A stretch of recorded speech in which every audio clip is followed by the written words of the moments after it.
Ciao squali! In questo video parleremo di pasta. Vous l'aurez compris, les requins en français, puisque oui, je suis italien. Nous allons donc parler des pâtes, de la muscu, du sport en général. Pasta, pizza, parmigiano. Dans un reportage fait par l'équipe TV, très intéressant justement, on parle de la consommation des pâtes par les sportifs. Dans cette vidéo, les amis, très peu de cuts. On se la joue en direct comme ça. Je vais lire la vidéo avec vous et l'analyser en direct. Alors, on fait place à la nouvelle petite introduction incroyable puisque je vous avais prévenu que maintenant Florent d'Horizon est devenu une marque. Je lance l'intro, on switch de tenue, on remet la casquette et on se retrouve juste après.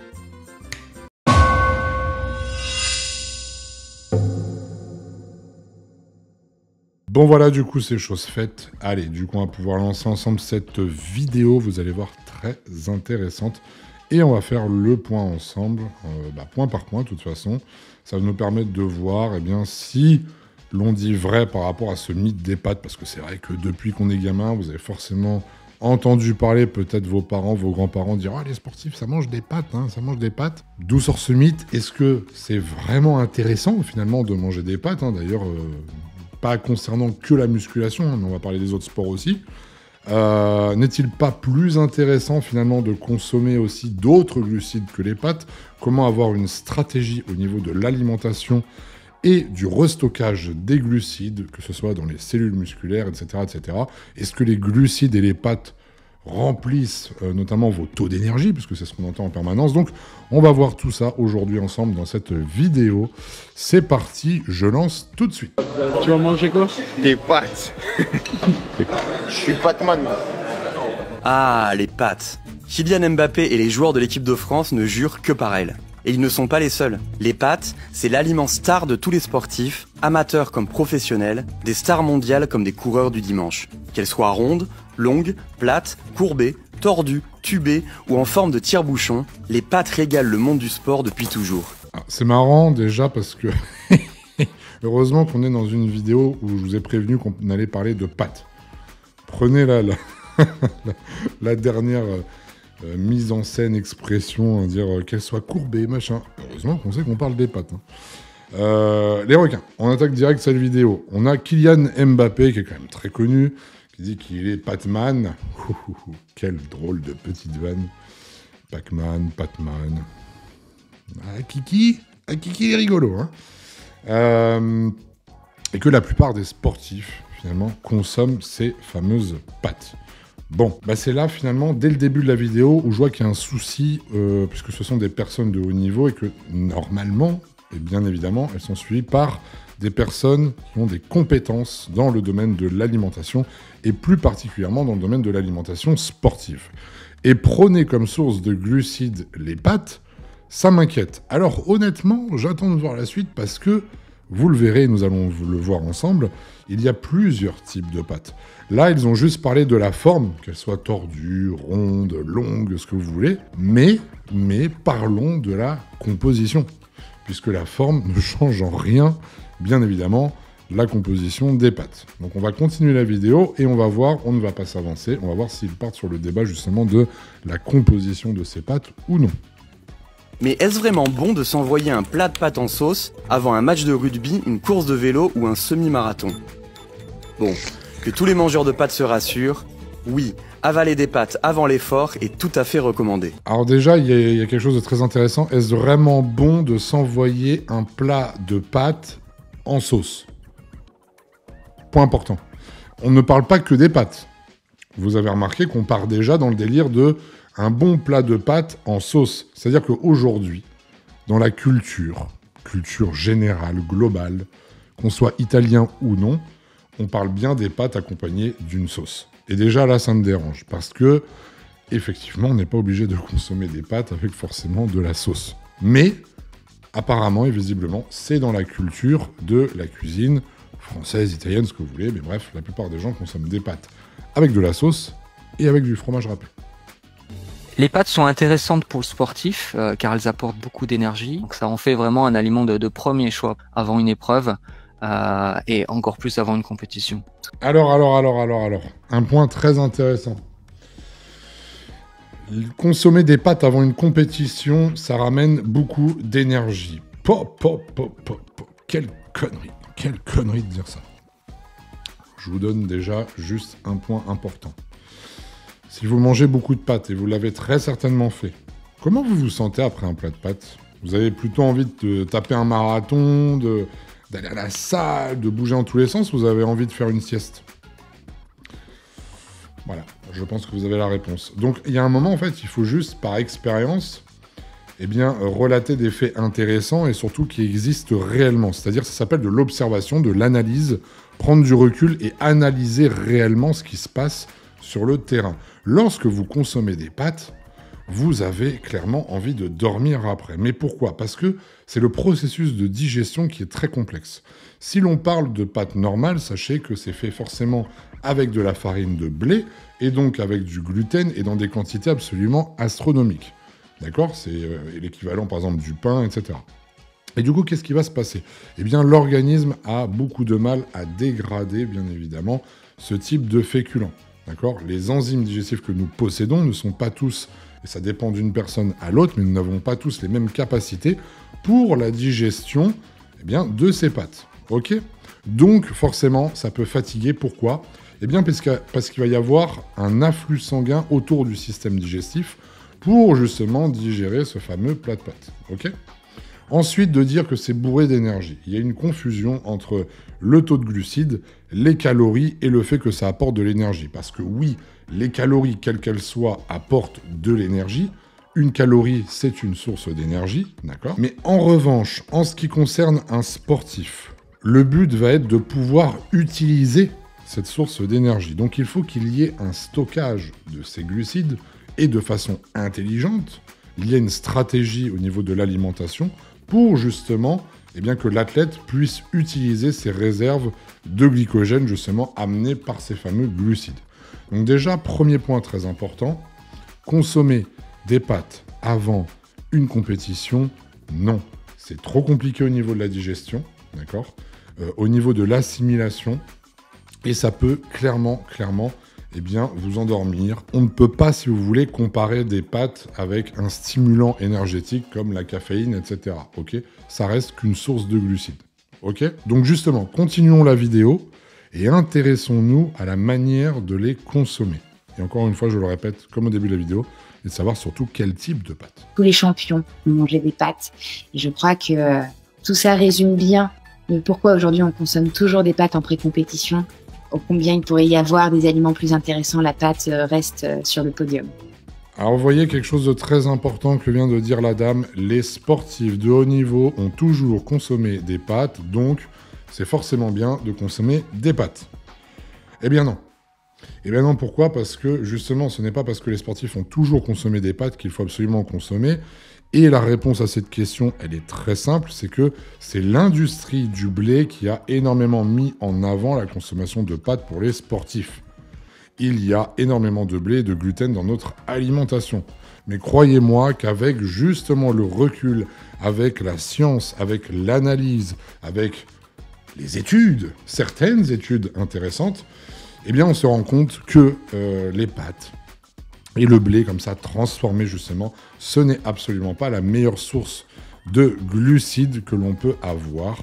Donc ça, c'est un schéma vraiment à revoir. De façon générale, plus l'effort va être long et difficile, plus il faudra commencer tôt à consommer des glucides pour constituer ses réserves énergétiques. N'hésitez pas à entamer le marathon de pâtes dès 72 heures avant l'effort. Et il faut bien sûr continuer à adopter une alimentation hyperglucidique le jour de la compétition. Alors, très intéressant, très intéressant. Commencez votre marathon de pâtes 72 heures avant votre compétition. Je vais reformuler ça, moi. Commencez votre marathon glucidique 72 heures avant votre compétition. Et je dis bien glucidique, pas juste de pâtes. Mais pour faire ça, c'est typiquement ce que l'on appelle le régime scandinave. Et finalement, en quoi consiste ce régime scandinave? C'est tout simple. Le régime scandinave, le but est de venir vider les réserves de glycogène quelques jours avant, en général sur 3-4 jours, pour ensuite venir les reconstituer, justement 72 heures avant la compétition. Ce régime, très particulièrement est utilisé, bien sûr, dans les épreuves d'endurance, ça va être type marathon, trail, etc. Et également, vous connaissez ça en musculation, en fitness, sous le nom de décharge, recharge glucidique avant une compétition. La fameuse décharge glucidique, où on réduit les glucides au maximum. On cherche à vider le glycogène au sein du muscle pour le remplir 2 fois plus, c'est-à-dire qu'en gros, il y aura une quantité beaucoup plus importante de glucides qui va être stockée au sein de vos cellules musculaires. Et donc, non seulement si c'est stocké au sein de vos cellules musculaires, eh bien, ces glucides seront utilisés bien plus rapidement, sous forme de glycogène. Ça sera utilisé bien plus rapidement par l'organisme en cas de besoin. Et pour nous, dans tout ce qui est culturisme et bodybuilding, eh bien, c'est pour venir attirer encore plus d'eau en intracellulaire, puisque 1 gramme de glycogène attire 4 grammes d'eau. Donc si on en met plus, on attire plus d'eau au sein de la cellule musculaire. Le muscle est forcément plus volumineux, plus rond, vient plaquer la peau, justement votre peau qui est devenue fine avec la sèche, et donc donne un effet plus dur, plus dense, plus gros, plus sec. Voilà pourquoi on l'utilise avant une compétition pour avoir un physique au top le jour J, à l'heure près, à la seconde près. Maintenant, il existe un deuxième type de régime qui est venu remplacer celui qui est appelé scandinave, avec la fameuse décharge, mais où on recharge directement 72 heures avant la compétition. Donc c'est le régime modifié, dissocié. Et voilà, c'est le même principe, c'est-à-dire d'avoir un bel apport en glucides 72 heures avant votre compétition, mais sans avoir fait votre décharge avant. Selon certaines études, il s'avère que possiblement les résultats soient à peu près équivalents. Moi, par expérience, je l'ai fait sur des personnes qui font du marathon, du trail, je l'ai fait sur les bodybuilders, etc. Et je peux vous assurer que ça n'a tout de même pas les mêmes répercussions. Lorsqu'il y a une décharge avant, eh bien, les réserves de glycogène ont tendance à être plus complètes. Par contre, le danger, c'est que si on décharge beaucoup trop, l'organisme ait du mal à recharger. Donc pour certaines personnes, 72 heures, ça va suffire. Pour certaines personnes, 24 heures, ça va suffire. Pour d'autres personnes, il faudra 1 semaine, voire plus. Donc c'est vraiment du cas par cas. Et ça, c'est vraiment une moyenne générale de parler de 3 jours, de 72 heures, etc.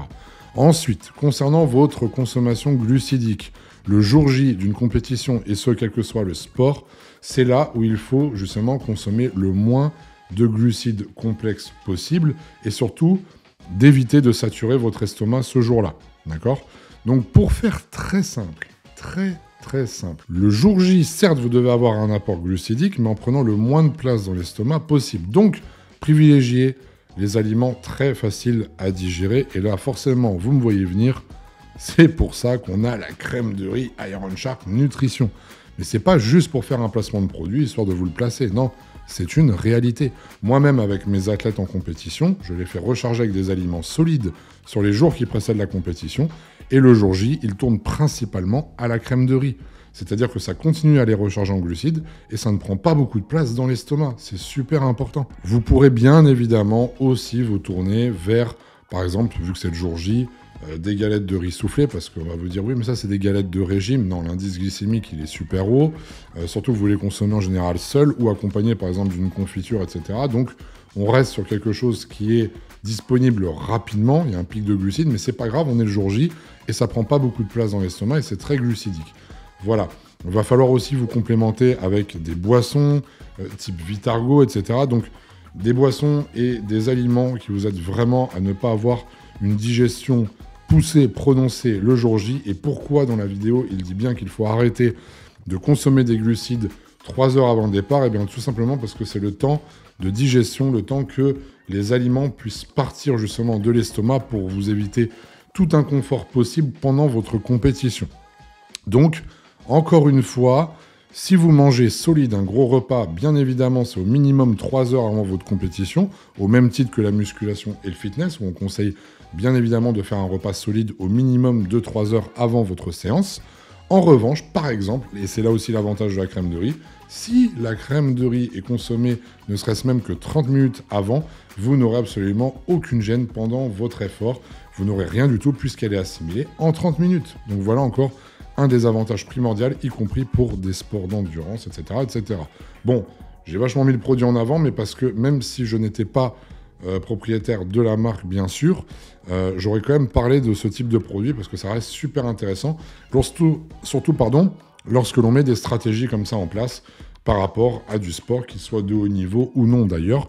Il faut être préparé à toute éventualité et surtout, même si vous êtes au niveau amateur, il faut déjà avoir les bases, des bases solides sur les performances que vous pouvez avoir sur le long terme, sur le moyen terme, sur le court terme. Au plus tard, 3 ou 4 heures avant le départ ou le coup d'envoi, et pas forcément en très grande quantité afin de privilégier le confort digestif.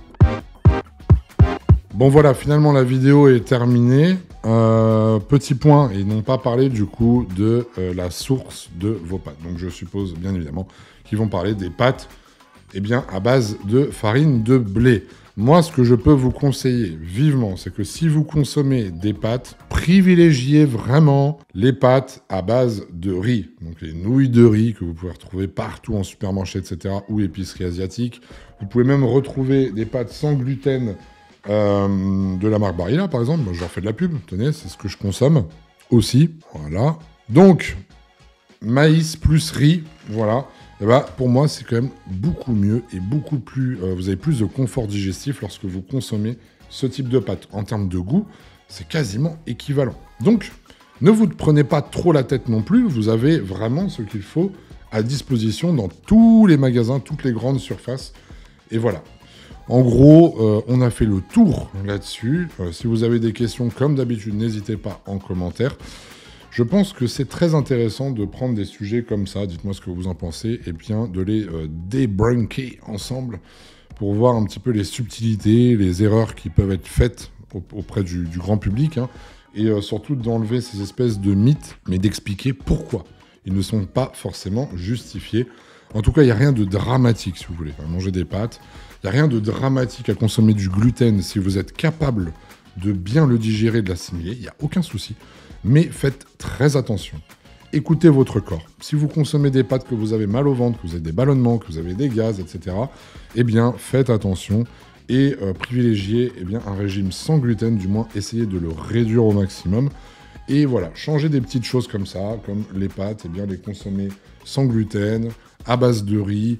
Changez un petit peu votre alimentation de cette façon-là, sans couper ce plaisir de se faire des bonnes pâtes, parce que oui, sans être italien, moi aussi j'adore manger des bonnes pâtes, de temps en temps me faire des bonnes pâtes bolognaises diététiques avec une bonne sauce tomate, de la viande chez le boucher hachée, de temps en temps faire des carbos, ça c'est pour le côté cheat meal plaisir.